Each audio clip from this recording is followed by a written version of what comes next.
क्या बात है माँ, आज रसोई से बहुत अच्छी खुशबू आ रही है। कोई त्योहार है या कोई खास मेहमान आ रहा है? आज तो सुमन खुशी खुशी खाना बना रही है। वैसे तो दूसरी से तीसरी बार चाय मांग लो तो उसका मुंह बन जाता है, पर आज तो एक आवाज नहीं आ रही, बस रसोई में खुशबू आ रही है। दिनेश अपनी माँ प्रभा जी से कहता है। प्रभा जी बोली, आज खुशबू नहीं आएगी तो कब आएगी? तुम्हारी साली अपने पति के साथ जो आ रही है। और सही कहा तुमने, हम अगर 2 से 3 बार चाय बनाने के लिए कहें तो तुम्हारी पत्नी के पसीने छूट जाते हैं। और आज देखो तो कैसे रसोई में लगी पड़ी है। कभी देखा है तुम्हारी बहनों के लिए उसे इतना खुश होते हुए? दिनेश बोला, चलो कोई बात नहीं माँ, उसके बहन बहनोई के बहाने हम भी अच्छा अच्छा खा लेंगे। और मेरी दोनों बहनों को यहाँ आने से पहले इसकी इजाजत लेने की कोई जरूरत नहीं। आखिर ये घर उनका ही तो है, ये तो दूसरे घर से आई है। प्रभा जी बोली, सच कहा है किसी ने, कोई बहू अपने ससुराल वालों से आज तक खुश हुई है जो हमारी बहू होगी। बस मौका मिलना चाहिए इन बहुओं को, तो शिकायत का पुलिंदा बांध देंगी। जब देखो अपने मायके फोन करके ससुराल वालों की बुराई करने बैठ जाएंगी। मायके से कोई आए तो खुश हो जाएंगी और ससुराल वालों को देखकर मुंह सुजा लेती हैं। मानो मायके वाले मोती लेकर आते हैं और ससुराल वाले इनके लिए कांटे बिछाते हैं। इनका सारा अपनापन तो सिर्फ अपने मायके वालों के लिए होता है बेटा, ये बात जान लो। रविवार का दिन था। प्रभा जी तो बहू की शिकायत कर ही रही थी, साथ में दिनेश भी माँ का साथ देने में कोई कमी नहीं छोड़ रहा था। सुमन रसोई के काम में लगी थी। वो जानती थी कुछ भी बोलने से बात बढ़ जाएगी और अपने मायके वालों के सामने वो घर की बात नहीं लाना चाहती थी, इसलिए वो चुपचाप सब काम कर रही थी।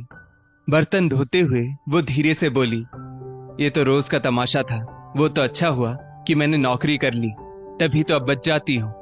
पर ये रविवार जब भी आता है मुझे फिर से वही सब सुनना ही पड़ता है। प्रभा जी बरामदे में बैठी थी। अक्सर दिनेश भी उनके साथ बैठकर अपनी गृहस्थी में खुद ही आग लगाता था। अक्सर सुमन सोचती थी, भगवान जाने ये अफवाह किसने फैलाई है कि औरतों को ही शिकायत करने का शौक होता है। किसी किसी घर में मर्द भी मिर्च मसाला लगाने में पीछे नहीं रहते हैं। बहरहाल थोड़ी देर बाद सुमन की बड़ी बहन सौम्या और उसके पति उससे मिलने आए। सुमन ने पहले थोड़ा सा नाश्ता अपनी सास को दिया, तब अपनी बहन और बहनोई के पास जाकर बैठी और खूब हंस बोलने लगी। तभी दिनेश ने धीरे से उसके कान में कहा, अपनी बहन और जीजा जी से तो खूब हंसकर बात करती हो, ऐसे तो मुंह फुलाए रहती हो। सुमन बोली, खुद की दीदी और जीजा जी से तो कम खुलकर बात कर लूं, वरना आपके घर वालों के सामने बोलूंगी कुछ और मतलब कुछ और निकाल लिया जाएगा, इसलिए चुप रहती हूँ। लेकिन आप नहीं समझेंगे क्योंकि आप उन्हें अपना मानते हैं, पर मुझे नहीं। थोड़ी देर बाद सौम्या अपने पति के साथ वापस चली गई तो दिनेश ने पत्नी की कही हुई बात प्रभा जी को बताई। तो प्रभा जी बोली, क्यों बहू, हमारी भी बेटियां आती है, लेकिन मजाल है कि तुम उनसे हंस बोल लो। एक तो तुम खुद अपने घर वालों और हम में फर्क करती हो, फिर ढिंडोरा पीटती हो कि ससुराल वाले अंतर करते हैं और तुम्हें अपना नहीं मानते। अच्छा बताओ तो, हमने तुम्हें कब बोलने से रोका जो तुम कहती हो कि हमारे सामने तुम खुलकर बात नहीं कर पाती?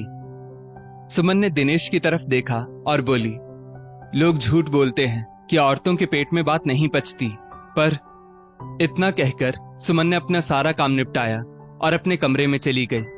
उसे इस तरह चुप देखकर प्रभा जी और जल भुन गई। अब तो बात माँ बेटे की ईगो पर आ गई थी। अभी सुमन कमरे में गई ही थी कि प्रभा जी चिल्ला चिल्लाकर सुमन को और उसके मायके वालों के लिए ताने देने लगी। आखिरकार सुमन को कमरे से बाहर निकलना ही पड़ा और वो बोली, क्या बात है मम्मी जी, आपको मुझसे आखिर परेशानी क्या है? चलिए आप मुझे साफ साफ बता ही दीजिए। प्रभा जी बोली, मुझे परेशानी है? अरे परेशानी तो तुझे और तेरे घर वालों को मुझसे और मेरी बेटियों से है। जब वे आती है तो तुम उनके पास बैठकर बात तक नहीं करती हो। अरे मेरी बेटियों के भी इतने अरमान थे कि भाभी आएगी, उन्हें सम्मान देगी और उनसे हंसेगी बोलेगी, पर अगर तुम थोड़ा उन्हें सम्मान दे दोगी तो तुम्हारा क्या बिगड़ जाएगा? अगर मेरी बेटियों को उनके मायके में उनके हिस्से की खुशी मिल जाएगी तो तुम्हें कौन सी कमी हो जाएगी?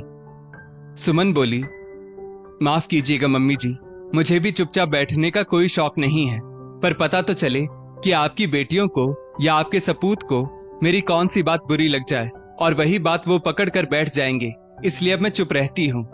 क्या पहले भी मैं ऐसे ही चुपचाप रहती थी? बताइए। इतना कहकर सुमन अपने कमरे में चली गई। सुमन के जाते ही दिनेश बोला, माँ, उसकी इतनी हिम्मत कि वो आपको बातें सुनाकर जाए, मैं अभी देखता हूं। प्रभा जी बोली, नहीं बेटा, रहने दो। बहू की बातों में पूरी तो नहीं, पर कुछ तो सच्चाई है। मुझे अच्छे से याद है, शुरू शुरू में जब बहू घर आई थी, सबके साथ बैठकर कितनी बातें करती थी, पर कहीं ना कहीं हम ही उसकी बातों का मुद्दा बना दिया करते थे। याद है तुम्हें, जब तक वो हम सबसे माफी नहीं मांग लेती थी, हम उसे माफ नहीं करते थे, और कहीं ना कहीं इन सब में तुम्हें भी हम अपने साथ रखते थे।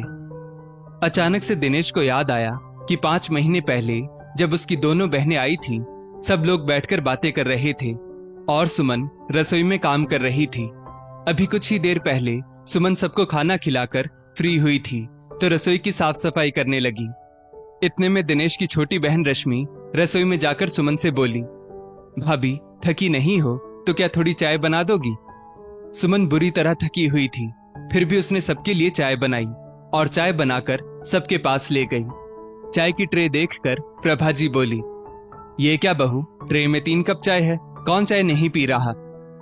सुमन बोली, मम्मी जी, आपने ही तो कल कहा था कि गर्मी बहुत हो रही है, खाना खाने के बाद आप चाय पीना नहीं पसंद करेंगी क्योंकि आपको गैस की समस्या हो रही थी ना। इस पर दिनेश की बड़ी बहन बबीता बोली, ये क्या बात हुई सुमन, अब तुम माँ को बताओगी कि उन्हें क्या करना है और क्या नहीं। माँ की 1 कप चाय भी तुम्हें भारी लग रही है? अभी तो तुम मेरी माँ के साथ मेरे सामने ही ऐसा व्यवहार कर रही हो, तो पता नहीं पीछे से तुम क्या करती होगी। और दिनेश, तुम ये सब चुपचाप देख रहे हो? दिनेश ने झट से कहा, सुमन, तुम्हारी इतनी हिम्मत कि तुमने माँ के लिए चाय नहीं बनाई? सुमन बोली, पर दिनेश जी, मैं तो। दिनेश बोला, हद करती हो, जवाब पर जवाब दिए जा रही हो और बहस कर रही हो। ऐसा नहीं कि अपनी गलती मान लो कि हाँ, इस बार गलती हो गई, अगली बार से नहीं होगी। चलो, अब मेरी माँ और दोनों बहनों से माफी मांगो। सुमन की आंखों में आंसू आ गए। उसने हाथ जोड़कर सबसे माफी मांगी और रोते हुए वहां से चली गई। दिनेश बबीता से बोला, देखा दीदी, ऐसा नहीं है कि मैं कुछ कहता नहीं, आप लोगों से माफी मंगवाई ना। दिनेश इतना कहते ही सबके साथ ठहाके लगाकर बातें करने लगा और फिर सब मिलकर सुमन की जी भर के शिकायत करने लगे। कमरे में सुमन फूट फूट कर रो रही थी और उधर चारों लोग अपनी टीम बनाकर ये जता रहे थे कि मानो वो उस घर की है ही नहीं। वो दिन और आज का दिन सुमन कभी इन लोगों के साथ बैठकर बात नहीं करती थी। जितना जरूरी हो उतना ही बोलती थी, पर उनके सम्मान और आव भगत में कभी कोई कमी नहीं रखती थी। एक रोज दिनेश ने फिर सुमन से कुछ कहा तो सुमन बोली, कुछ लोग शादी तो कर लेते हैं, पर ये भूल जाते हैं कि उनकी बहन के साथ उनकी पत्नी भी उनके घर की सदस्य होती है। जिस घर में ननदों को इतना सम्मान दिया जाता है, वहां बहू के साथ भेदभाव क्यों? आज के बाद अगर आपको अपनी माँ और बहन की आव भगत करनी है तो अपने दम पर कीजिएगा, मुझे कुछ मत कहिएगा, क्योंकि मैं भी अब किसी की गुलाम नहीं हूँ, अपने पैरों पर खड़ी हूँ, मुझे भी आराम चाहिए होता है। आखिरकार दिनेश को अपनी गलती माननी ही पड़ी। सुमन को भी शुरू में अकेले रहने में दम घुटता था, इसी वजह से तो उसने नौकरी कर ली थी। हालांकि दिनेश और प्रभा जी ने मना भी किया था, पर सुमन नहीं मानी। अब घर का काम निपटाकर सुमन अपनी वर्किंग प्लेस पर चली जाती, शाम को घर लौटकर अपना काम निपटाती और फिर सीधे अपने कमरे में आ जाती।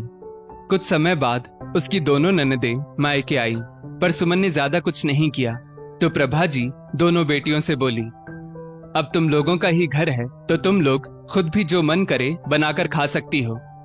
ये बात सुनते ही दोनों बहनें अगले ही दिन अपना सामान समेट वापस चली गई। ये देखकर प्रभा जी आश्चर्यचकित रह गई और बेटे से बोली, हे भगवान, मेरी बेटियां बस लेने और अपनी सेवा करवाने आती हैं, जब माँ और भाई के लिए करने की बारी आई तो पीठ दिखाकर चली गई। यही सब देखकर वो सुमन के सामने माफी मांगने गई और बोली, बहू, मुझे एहसास हो गया कि मैं बहुत बड़ी गलती कर रही थी। दिनेश बोला, हाँ, मुझे भी नहीं लगता था कि दोनों दीदी इस तरह पीठ दिखाकर चली जाएंगी। हम दोनों अपने व्यवहार के लिए तुमसे माफी मांगते हैं, आगे से ऐसा कभी नहीं होगा। सुमन बोली, शायद कुछ ननदें ये भूल जाती हैं कि भाभी भी उसी घर की सदस्य है। अरे उनका तो फर्ज ये होना चाहिए कि भाभी की गृहस्थी बसाने में उसकी मदद करें, पर उनको क्या दोष दूं जब आपने ही मेरा साथ नहीं दिया था। बड़े बुजुर्ग कहते हैं, सुबह का भूला शाम में आए तो उसे भूला नहीं कहते। तो आप लोगों को अपनी भूल का एहसास हो गया, मेरे लिए उतना ही बहुत है। अब सुमन जब भी काम पर जाती, उसके पीछे प्रभा जी छोटे मोटे काम करके रखती, और जब दिनेश आता तो वो भी अपनी पत्नी की मदद करता था। कुछ समय बाद सुमन ने अपनी मर्जी से काम छोड़ दिया ताकि वो अपना समय घर को दे सके। बाद में दोनों ननदें मायके तो आती, पर मदद ना करने पर माँ और भाई के कहने पर 1-2 दिन बाद ही वापस भी चली जाती थी, क्योंकि उन्हें भी अब पता चल चुका था कि अब उस घर में उनकी दाल नहीं गलने वाली। दोस्तों, इस स्टोरी को लेकर आपकी क्या राय है, नीचे कमेंट करके जरूर बताइएगा, और ऐसी ही और भी बेहतरीन वीडियोस के लिए हमारा पेज जरूर फॉलो करें। धन्यवाद।